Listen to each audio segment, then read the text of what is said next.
Uma coisa bem comum entre os fãs de Chaves e Chapolin é que a grande maioria acaba se confundindo um pouco no quesito datas de gravação e exibição dos episódios. Bom, eu não estou muito certo, mas de repente sinto que começo a sentir como se sentisse que não sinto nada. E foi por isso que fizemos um vídeo com uma linha do tempo explicando tudo o que rolou no universo de Chaves. E hoje a gente vai fazer a mesma coisa, só que é claro, do universo do Polegar Vermelho. Então já pode ir ligando para o Dr. Zurita e vem com a gente. Se você chegou agora no canal e não faz nem ideia de quando esses seriados foram gravados, não tem problema, eu te explico. Tudo que a gente viu de Chaves e Chapolin aqui no Brasil, principalmente naquela exibição clássica do SBT de décadas e décadas, foi gravado nos anos 70, lá no México. Caramba! E é bem interessante entender quando as produções nasceram, quando os seriados se tornaram independentes, quando elas acabaram e por aí vai. E é por isso que eu vou falar diversas datas, mas fica tranquilo, porque lá no final do vídeo a gente faz uma recapitulação de tudo isso e monta uma linha do tempo de uma forma bonita, bem bonita, para não deixar nenhuma dúvida. Mas não vai pular lá pro final do vídeo, né? Tem muita curiosidade que eu vou contando no decorrer da história. Bom, primeiro de tudo, lá no comecinho dos anos 70, Chespirito e sua turma já faziam um programa que é até que conhecido, pelo menos entre os fãs mais raiz. Amigos televisiosos del mundo entero, ¿tienen ustedes la dicha de ver y escuchar el programa cultural más mejor y menos peor de todititita la televisión universal? Los super genios de la mesa cuadrada. Essa atração, os Super Gênios, parodiava aquele modelo de mesa redonda, só que aqui no caso Bom, é claro, a mesa era quadrada. E certos personagens que se tornariam muito famosos já apareceram ali, como por exemplo o Dr. Chapatin e o Professor Girafales. Em meio a essa parte da mesa, eles também exibiam diversos esquetes bem curtinhos, no melhor modo Zorra Total. Até que em um certo momento, o Chespirito precisou criar esquetes fixos, ou seja, esquetes que marcariam presença o tempo todo. E aí, adivinha quem nasceu? Eu O Chapolin Colorado! não contava com minha astúcia. Se você ainda estava na dúvida de quem veio primeiro, Chaves ou Chapolin, aí você já tem a resposta. Não é uma coisa daquele tipo de quem veio primeiro, o ovo ou a galinha. Quem é galinha? E para dizer bem a verdade, o Chapolin já havia sido criado até um pouco antes, quando o Chespirito escrevia para cinema. Ele esperava fazer um filme desse personagem, só que infelizmente isso nunca se concretizou. O jeito foi arquivar a ideia e tirá-la do papel somente quando tivesse uma oportunidade. E não é que veio essa oportunidade mesmo? Mas a gente já explicou absolutamente tudo sobre isso em um vídeo especial que tá aqui no card. Depois você vai lá assistir porque, modéstia à parte, esse vídeo é sensacional. A oportunidade de finalmente colocar o Polegar Vermelho na TV surgiu em novembro de 1970, quando foi exibido o primeiro episódio de Chapolin Colorado. Ele se chama Casamento Forçado e conta com um elenco fixo do Chespirito daquela época. Ou seja, o próprio Roberto, Maria Antonieta de las Neves, Rubem Aguirre e Ramon Valdez. Piedad, Chapulín Colorado, compasión. ¡Ay, qué bonito! Estamos los tres parejitos, ¿eh? Ahora sí ha llegado el momento en que vas a...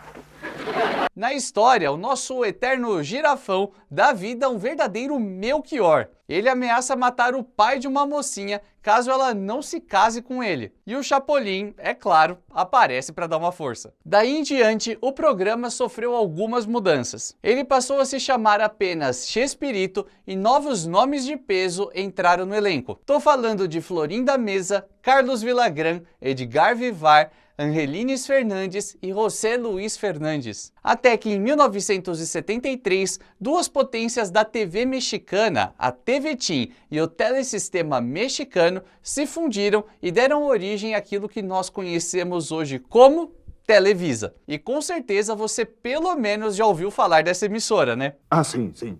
Claro. Até então, o nosso Polegar Vermelho pertencia à TV TIM, que também era conhecida como Canal 8. E aí, com essa novidade aparecendo, a direção criou diversas estratégias para atrair mais público. E uma delas foi acabar com o programa Chespirito. Sim, desse jeito mesmo. E o quê? Mas palma a palma, pois alguns de seus personagens ganharam séries próprias. No caso, Chaves, Chapolin e El Ciudadano Gomes. E digo isso porque o Garoto do Barril também já havia aparecido no programa Chespirito em 72, lembra? Então, Chaves passaria às segundas-feiras, Chapolin às quartas e El Ciudadano Gomes às sextas. Transmissões clássicas sempre foram semanais, vale a pena reforçar isso. Se querem saber como continua a história, assistam-nos na próxima semana, neste mesmo horário e neste mesmo canal. E assim, a série independente de Chapolin Colorado estreou em uma quarta-feira, dia 28 de fevereiro de 1973. E quando falamos independente, é porque basicamente o programa ganhou um horário próprio com seu nome, histórias maiores e não dependendo de um programa maior, como era no caso da Mesa Quadrada, Chespirito. Bom, acho que deu para entender. Se ficou qualquer dúvida, manda nos comentários. E o episódio que marcou essa grande estreia foi A Casa Mal-Assombrada. Mas a senhorita é um fantasma. Como vai ser um fantasma? Mas então o que ela é? Uma louca que escapou do carnaval? Na época, era comum passar outros esquetes protagonizados por outros personagens antes da história principal do Chapolin. E no caso, antes da estreia da Casa Mal-Assombrada, foi exibido um esquete chamado Um Boneco Muito Vivo, onde o Chespirito interpreta um boneco de ventríloco. E o que interessa é ver como é que o boneco fala. Por favor, quer fazê-lo falar? Mocinha ajeitadinha. Então, espera. Ai, que lindo. Calma. Não se meta no que não te importa. Aliás, provavelmente isso te faz lembrar de um outro boneco bem famoso, né? Usa, você sabe alguma outra coisa? Sim, beijar garotas bonitas. Ei, não, espere, Chapolin. Acalme-se. Você não se meta no que não te importa. Várias piadas e histórias que nós amamos, tanto de Chaves quanto de Chapolin, foram inspiradas ou baseadas em outros roteiros antigos, até mesmo de outros personagens do Chespirito. E aliás, isso me parece um ótimo tema para vídeo. Se vocês concordam, manda aí pra gente também. Pouco tempo depois dessa exibição, as gravações precisaram ser interrompidas por conta de um grave acidente. O que você quer? Atropelaram o Chaves ali, ó. Ao testar um revólver que seria usado em cena, o Chespirito, sem querer querendo, atirou em sua própria mão e com isso ganhou um atestado de 2 meses. O negócio foi realmente feio, tanto para o Roberto, que machucou sua mão, quanto para a própria Televisa. Afinal, eles simplesmente não tinham mais o que exibir. Como não tinha material inédito para ser transmitido, o jeito foi colocar alguns episódios antigos e fazer uma reprise. E eu sei que falando assim parece uma coisa muito ruim, mas acredite, não foi. Pelo menos não pra gente aqui no Brasil. Graças a essas reprises, conseguimos acesso a umas verdadeiras pérolas, como por exemplo o Conde Terra Nova, O Vampiro e Os Prisioneiros. E se nós usarmos a escada para chegar até aquela janela e escapar? É exatamente o que eu ia dizer. Siga meu... Cuidado, Chapolin. Cuidado.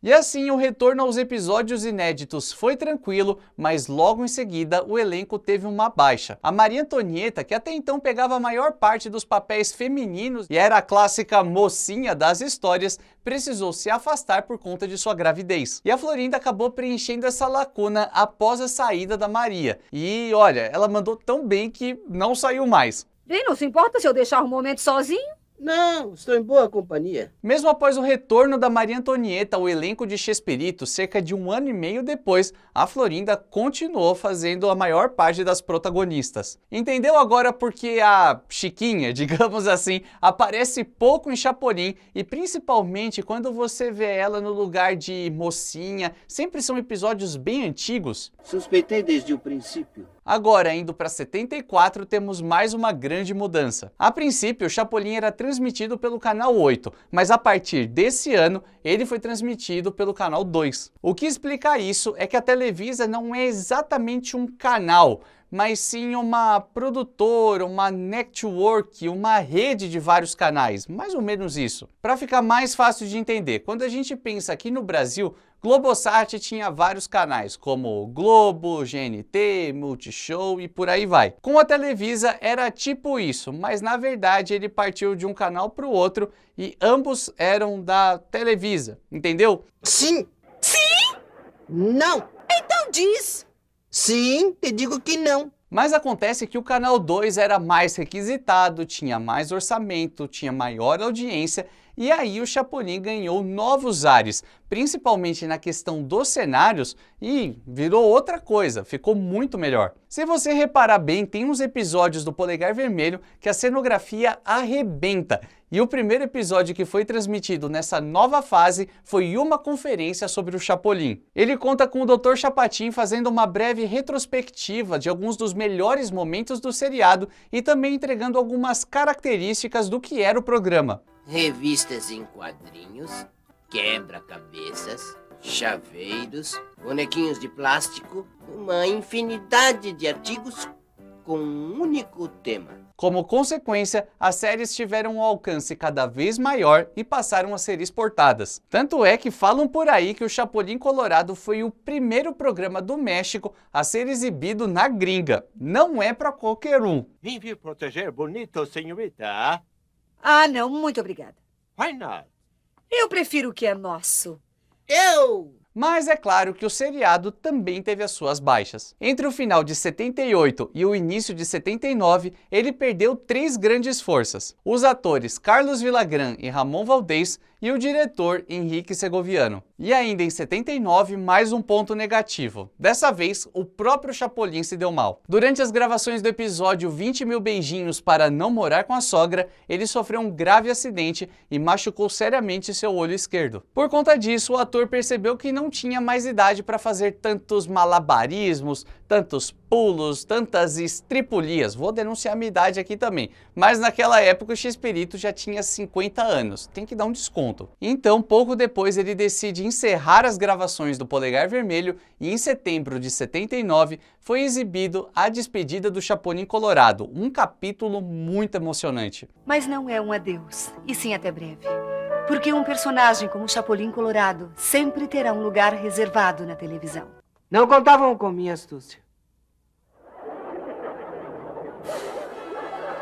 E falando nisso, palavra-chave de hoje. Na sua opinião, qual é o episódio ou cena ou fala ou qualquer outra coisa mais emocionante de Chapolin Colorado? Manda aí nos comentários, porque de Chaves a gente sempre pensa nele sendo acusado de ladrão, a gente pensa no final do episódio da Sociedade, tem vários momentos. De Chapolin eu quero ver, tô realmente curioso. E eu também tô curioso para saber se vocês vão deixar o like aqui embaixo desse vídeo, porque cada joinha fortalece muito o nosso trabalho. E eu sei, Renan, é chato ficar pedindo like. É chato eu ter que pedir também. Mas às vezes eu paro de pedir, aí o que acontece? Vocês não dão like, vocês não se inscrevem e o canal cai. Eu tenho que continuar pedindo, galera. Sinto muito. Acredite, a gente depende muito disso. Se você gosta do nosso canal, se você gosta de consumir tudo isso de graça que a gente faz com tanto amor e carinho, não custa nada dar 2 cliques aí embaixo, né? Exato! Mas a despedida do Polegar Vermelho não serviu pra basicamente nada, ainda bem. Logo no comecinho de 1980,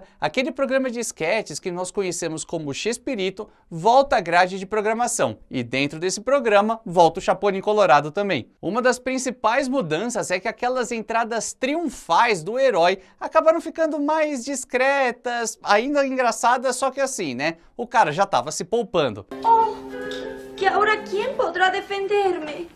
Yo! El Chapulín Colorado!